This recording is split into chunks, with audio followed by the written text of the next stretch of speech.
we care and support all women of any race, color, ethnic background, part of the world that, and the families also that are going through this tough ailment, this tough disease as breast cancer. But I'm kind of focusing today a little bit on African American women.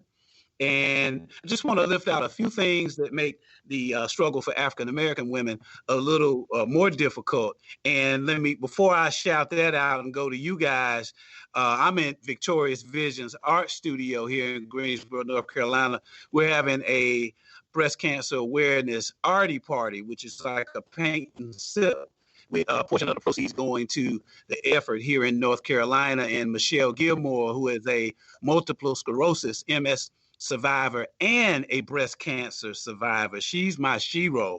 She is the honorary face of the party. So shout out to Michelle Gilmore here in Greensboro. And that'll be the October 30th, Wednesday at 6:30 p.m. So come out if you're in Greensboro to the studio. So just wanted to lift up a few things. One thing that makes it a unique struggle for African American women is socioeconomic factors. So just like with everything else, if you come from an impoverished background, you have that much more of a challenge when you're fighting anything. Breast cancer is no different. Absolutely. Also, yeah, there are also language and communication barriers. So we are constantly fighting with the healthcare systems of our nation and our world to make those places multilingual.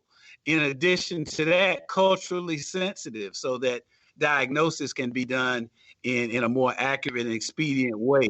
Also, there's education barriers, just being educated about the disease and about the mammogram and the self-examination process. And I'm glad UP has chosen to jump into that. Just a couple more things. Cultural practices and expectations. You know, oftentimes in medicine, we don't control for cultural taboos and things that may not be discussed in some cultures that are different than others. So I also want to take note of that.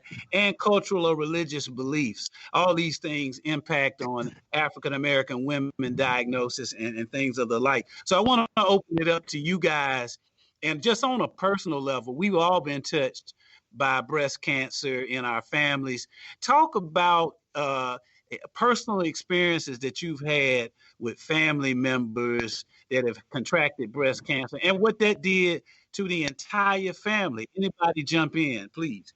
I think, well, I'll jump in because it's interesting because earlier this week we had at the workplace, they have a culture connections and they offer an opportunity for us to tell our stories and some of our most timeliest moments in our life. And for me, one of the greatest and the worst moments, and this is a quote out of what I shared with them, was that cancer took my mom.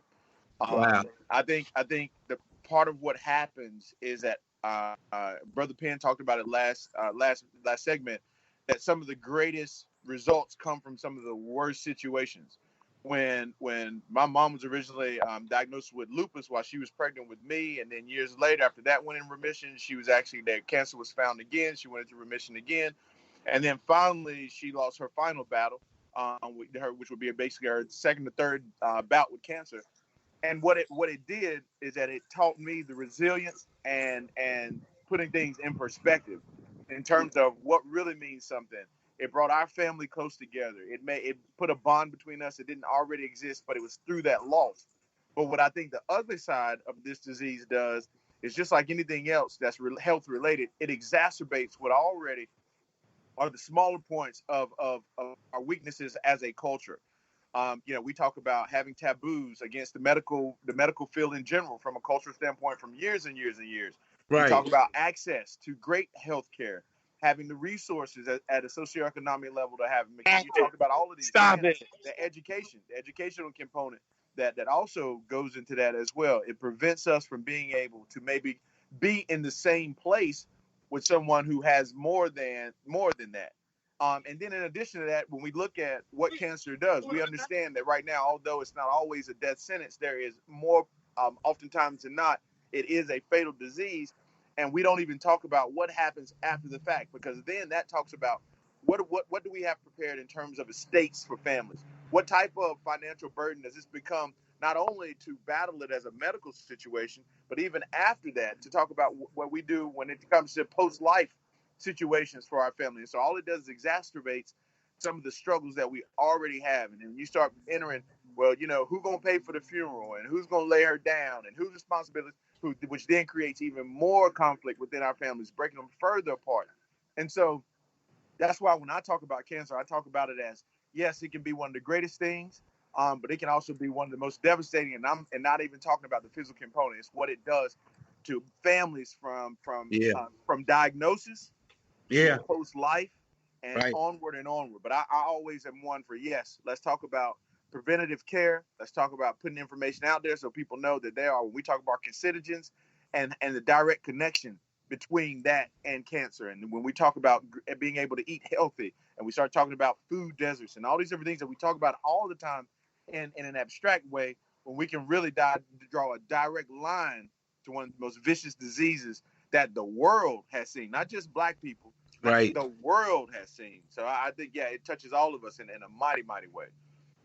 Yeah, absolutely. And I know for me personally, it didn't really, and I've actually had older family members that were taken earlier than expected through cancer. I had an aunt that lost her battle to cancer, and she never smoked it. She lost it to lung cancer. But when it really hit home, I don't know why this was, but when it really hit closer to home was when I found out that my 11-year-old niece, was diagnosed with leukemia, and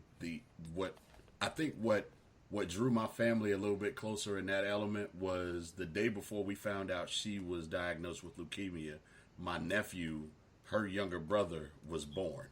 So it's one of those things that it puts you in a place where it's like, all right, what is it?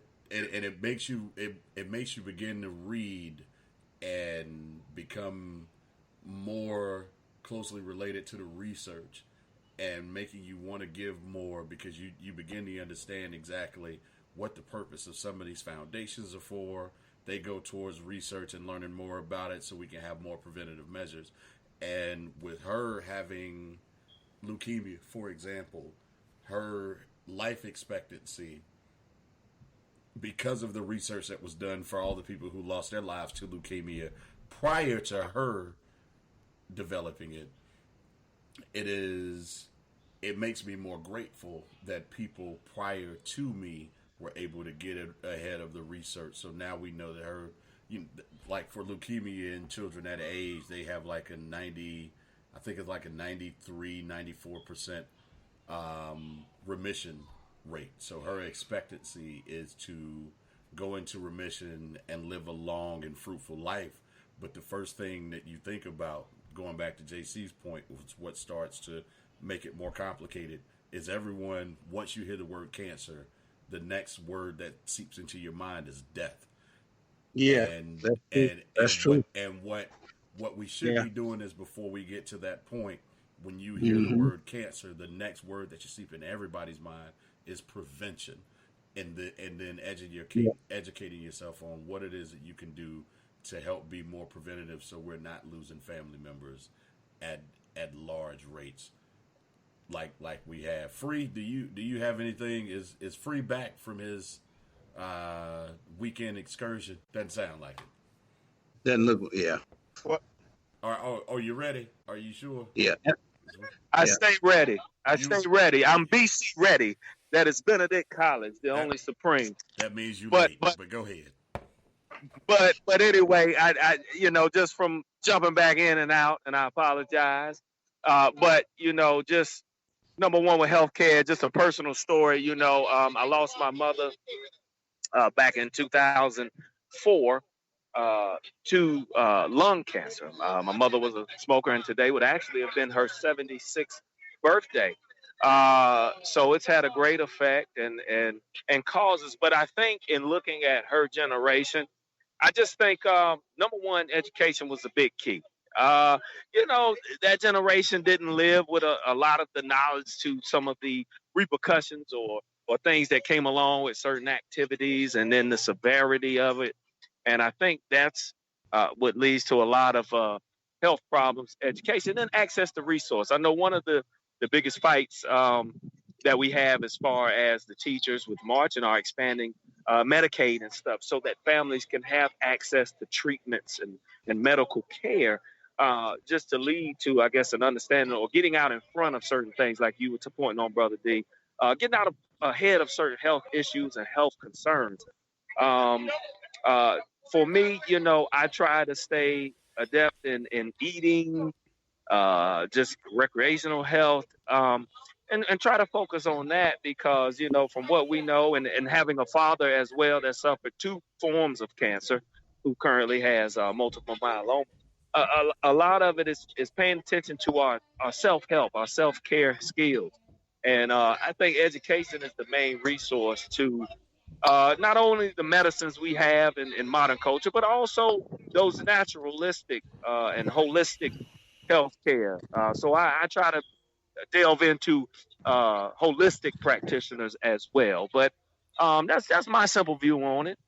But I think there's plenty of work to do, and I try to support whatever research is going on. But I think we have to take autonomy in doing research on our own for alternative medicines and stuff like that. So that's where I'm at. That's where I'm at with it, bro. You make some great points. You make some great points, man. And I think a lot of times with all the different things that we talk about here on this show, man, I think that cancer is one of those things that kind of underline some of everything that we talk about.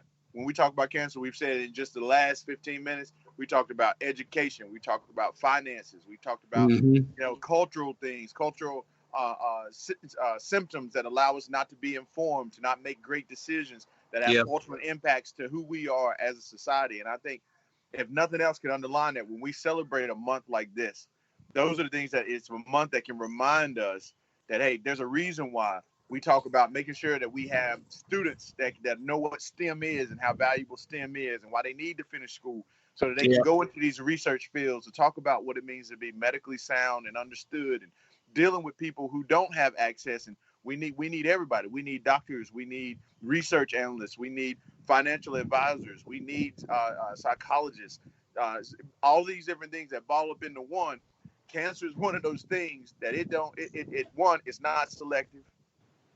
Nobody gets to pick and choose who gets it and who doesn't get it.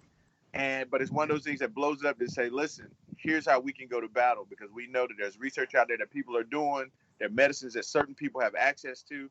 But if we all wind up being reminded that this is something that's vicious, it's ugly, and it has a direct effect on who we are as a people, as a family, as an individual, then it'll remind us that, yes, each and every one of these topics that we talk about on this show and in other situations are just that important, and not in a vacuum, but in the grand scheme of things, how we make it relate to things like cancer. So I think it's a beautiful moment. Like I said, I with all the tragedies that we've had to deal with in the celebration of life, it still goes on. We still got a lot of work to do. We absolutely do. And I think it's, I'm sorry, go ahead, Baki. Just real quick that, you kind of said earlier, JC, that in addition to it being devastating news and what happened subsequently, it brought y'all together as a family as well. And I think that is what the larger community can learn from your story and so many others, that we're so divided along race and ethnicity and nationality that this disease that knows no race, no gender, no nothing, it should bring us together if nothing else does. Great point. Absolutely. And I would be remiss if I didn't mention some of the places where you can go and do research on cancer research. So there's the Breast Cancer Research Foundation, which is bcrf.org. There's also the Cancer Research Foundation at cancerresearchfdn.org, National Foundation for Cancer Research at nfcr.org, stjude.org. St. Jude's been doing a huge cancer. They've been tremendous in cancer research, and they're one of the more notables. And then there's places, the American Cancer Society, if you want to donate, it's donate3.cancer.org. Now, let's see if our host is available. Um, He might have got